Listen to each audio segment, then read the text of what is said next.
ये बच्चों, आपका हमारे YouTube चैनल पर हार्दिक स्वागत है। बच्चों, आइए आज हम आप लोगों को परमुटेशन एंड कॉम्बिनेशन के बारे में बातचीत करेंगे और डिस्कशन करेंगे। ये बच्चों बहुत इंपॉर्टेंट टॉपिक है जो कंपटीशन एग्जाम में कम से कम 4 से 5 प्रश्न इसके आते हैं। आज हम इसके बारे में बेहद बातचीत करेंगे। आइए बच्चों, हम लोग परमुटेशन और कॉम्बिनेशन के बारे में सीखते हैं। ये बहुत इंपॉर्टेंट टॉपिक है बच्चों। परमुटेशन मीन्स अरेंजमेंट करना और इसे पर प्लस म्यूचुअल प्लस एक्शन लिखते हैं। ऐसा विन्यास या व्यवस्था करना जो क्रम सहित चयन करने की प्रक्रिया को दर्शाता है। या कॉम्बिनेशन मीन्स सिलेक्शन करना, कंबाइन प्लस एक्शन अर्थात टीम गठित करना, टीम बनाना, ढेरी बनाना, इकट्ठा करना, क्रम रहित चयन करने की प्रक्रिया को हम कॉम्बिनेशन कहते हैं। एक एग्जाम्पल की सहायता से बच्चों हमने बताया कि रमेश के पास 3 गणित की किताबें हैं, वह 2 किताबों को कितने प्रकार से चयन कर सकता है। मान लीजिए बच्चों, मेरे पास ABC 3 मैथमेटिक्स की किताबें हैं और इन किताबों को हम A से अरेंज करेंगे तो पहले A और B, फिर A और C, फिर B और C। इसी प्रकार से AB का उल्टा BA, अर्थात पहले हमने A लिया, बाद में B लिया, फिर दूसरे बार पहले B लिया, बाद में A लिया। इसी प्रकार CA और CB। हम यहाँ देखते हैं कि बच्चों मेरे पास गणित की केवल 3 किताबें थी और हमने 2 किताबों को चयन किया। अतः इनके चयन करने की प्रक्रिया को हम NPR से प्रदर्शित करते हैं, जहां N नंबर ऑफ थिंग्स वस्तुओं की संख्या है और R चयन की गई वस्तुओं की संख्या है। इसे PNR या इस तरह से प्रदर्शित करते हैं। बच्चों, इसका formula factorial n upon factorial n minus R होता है। इसी प्रकार अगर कॉम्बिनेशन बताएं तो AB और BA का एक कॉम्बिनेशन बनता है, AC और CA के एक कॉम्बिनेशन बनता है और BC और CB के एक कॉम्बिनेशन बनता है। यहाँ परमुटेशन की संख्या 6 होगी और कॉम्बिनेशन की संख्या 3 होगी। तो बच्चों हम जानते हैं कि यहाँ नोट डाउन में लिखें कि NPR always greater than NCR। NPR NCR से सबसे बड़ा होता है, तो 6 इक्वल्स टू 3 इंटू 2। तो 3 परमुटेशन हमारे 6 है, कॉम्बिनेशन हमारे 3 है, इसमें 2 का मल्टीप्लिकेशन किया, यही वैल्यू हमारी R कहलाती है। अतः हम लिख सकते हैं कि NPR equals two factorial R into NCR। बच्चों इसको नोट कर लें, that is very very important topic. आइए बच्चों, हम आपको टॉपिक परमुटेशन और कॉम्बिनेशन के बारे में एक दूसरा एग्जाम्पल लेके बता रहे हैं। रवि के पास 1 2 3 4 संख्याएं हैं, हमें इसमें से 2 संख्याएं चुननी है।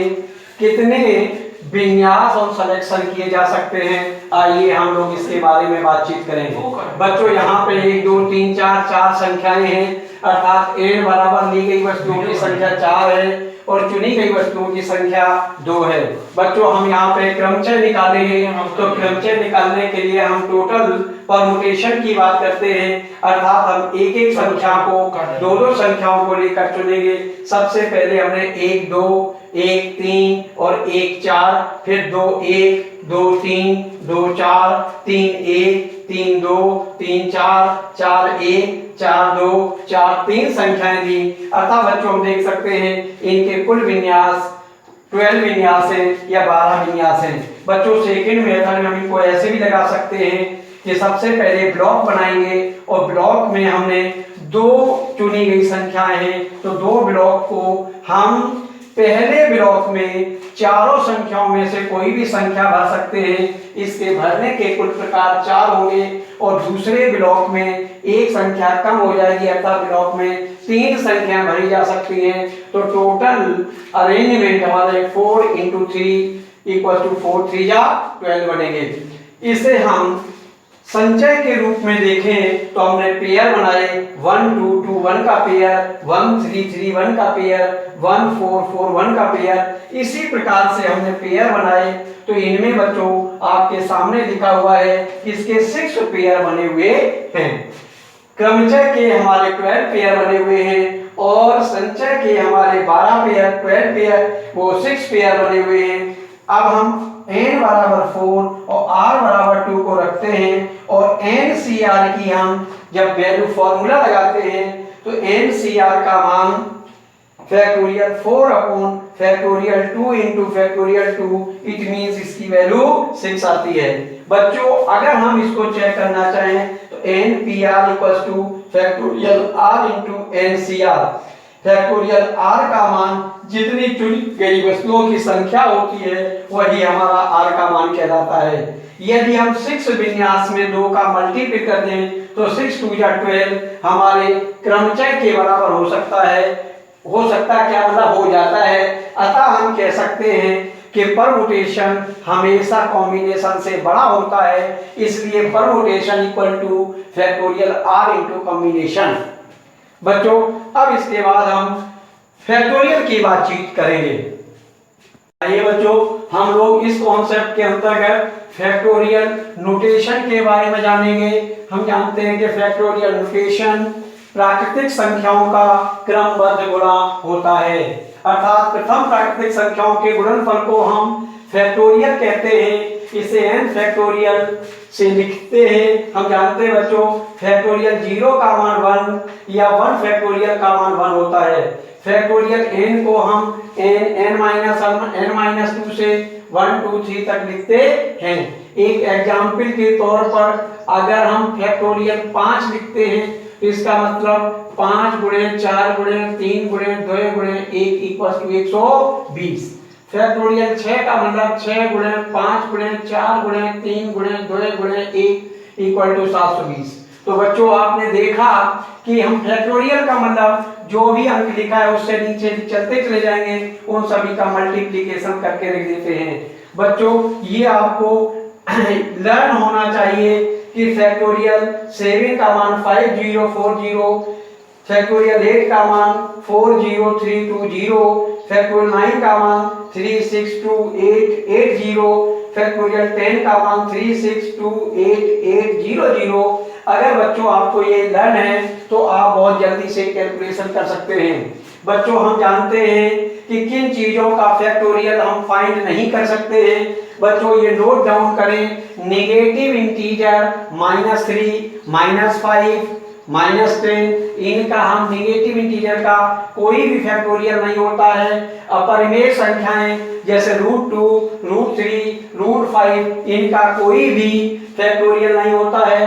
फ्रैक्शन जैसे 3/5 7/10 11/15 इनका कोई भी हम फैक्टोरियल फाइंड नहीं कर सकते हैं। बच्चों हम जानते हैं फैक्टोरियल केवल हमारा धनात्मक पूर्णांकों का ही ज्ञात किया जा सकता है। बच्चों it is very very important for you x factorial plus y factorial does not equal to ax plus y का होल फैक्टोरियल। किन्हीं दो फैक्टोरियलों का योग उन दोनों के अलग अलग फैक्टोरियल के योग के बराबर नहीं हो सकता। इसी प्रकार से दोनों फैक्टोरियल के पदों का डिफरेंस उनके डिफरेंस के फैक्टोरियल के बराबर नहीं हो सकता। इसी प्रकार दोनों संख्याओं के फैक्टोरियल का मल्टीप्लिकेशन उनके अलग अलग फैक्टोरियल के मल्टीप्लिकेशन फैक्टर के बराबर नहीं हो सकता। अर्थात हम इस प्रकार से इनको कई रूपों में ज्ञात कर सकते हैं। बच्चों ध्यान देना, x फैक्टोरियल बटे y factorial does not equal to x बटे y फैक्टोरियल का होल फैक्टोरियल।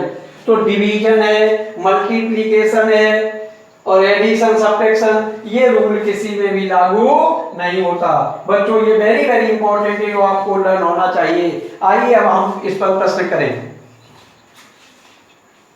आइए बच्चों हम लोग इन फैक्टोरियलों के क्वेश्चनों को बहुत ही शॉर्ट ट्रिक मेथड से सॉल्व करें।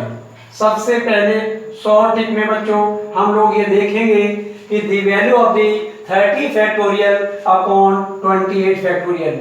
बच्चों सोच रहे होंगे कि इतने फैक्टोरियल का मान हम कैसे निकालेंगे।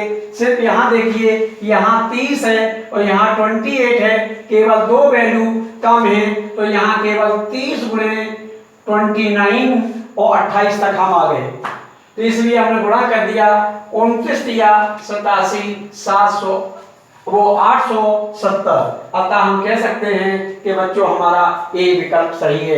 बच्चों इस प्रकार का प्रश्न आप देखते ही खंड जो छोटा है उसे आप बड़े को छोटे में ब्रेक कर सकते हैं, आंसर निकाल सकते हैं।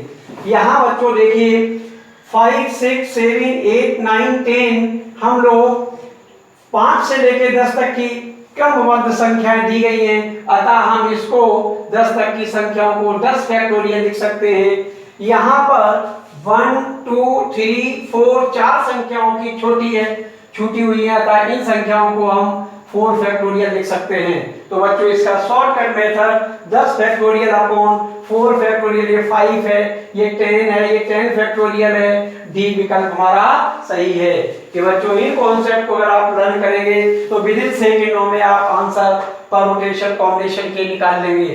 बच्चों यहाँ 3, 6, 9, 12, 15, 18 इज इक्वल टू, हम यहाँ देख रहे हैं प्रत्येक में 3 3 कॉमन है, तो 3 2 जा 3 3 जा 3 4 जा 3 5 जा 3 6 जा 6 बार गया, तो 3 की पावर 6 इंटू 6 फैक्टोरियल, अर्थात हम कह सकते हैं 3 कॉमन लेने से 3 6 बार मल्टीप्लिकेशन करने से 18 आता है और कॉमन हमारे 6 फैक्टोरियल बनता है। इसी प्रकार से बच्चों हमने इस क्वेश्चन को देखा, that is very very important. यहाँ n+2 है और यहाँ n है, मतलब n+2 से n लाने के लिए हमें 2 बार रिड्यूस होना पड़ेगा, अर्थात n+2 और n+1 इक्वल्स टू 2550।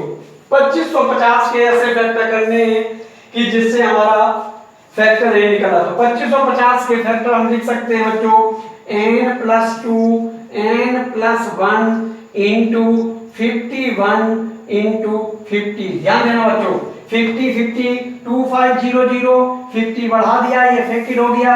अब हमें n की ऐसी वैल्यू निकालें जो इसको लाइज करे, अर्थात इसकी वैल्यू को हम इससे बिलोंग करेंगे।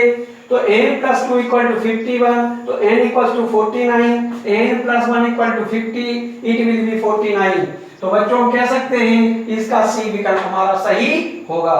बच्चों इसी प्रकार अगर इसमें देखें n फैक्टोरियल बटे n-1 का 3 फैक्टोरियल, इसका मतलब इस वैल्यू को नॉमिनेटर की वैल्यू बड़ी है, डिनोमिनेटर की वैल्यू छोटी है, इसलिए हम इसको n-1 और n-2 बार इसको रिड्यूस कर सकते हैं। ये 1 2 3 बार वैल्यू रिड्यूस हुई। 990 को हम लिख सकते हैं 11 इंटू 10 इंटू 9। बच्चों ध्यान देना, 11 9 जा 99 और 0 990 हो गया। कंपेयर करिए, n equals to 11, n-1 equal to 10, तो n बराबर 11, n-2 इक्वल टू 9, तो n इक्वल्स टू 11। अतः हम कह सकते हैं कि इसका सी विकल्प सही है। बच्चों इस प्रकार के प्रश्नों को आप सीखें और ये एग्जाम में 100% एयरफोर्स एनडीए AA SSR में पूछे जाते हैं। इसको विदिन पलक झपकते ही इनके आंसर निकाल सकते हैं।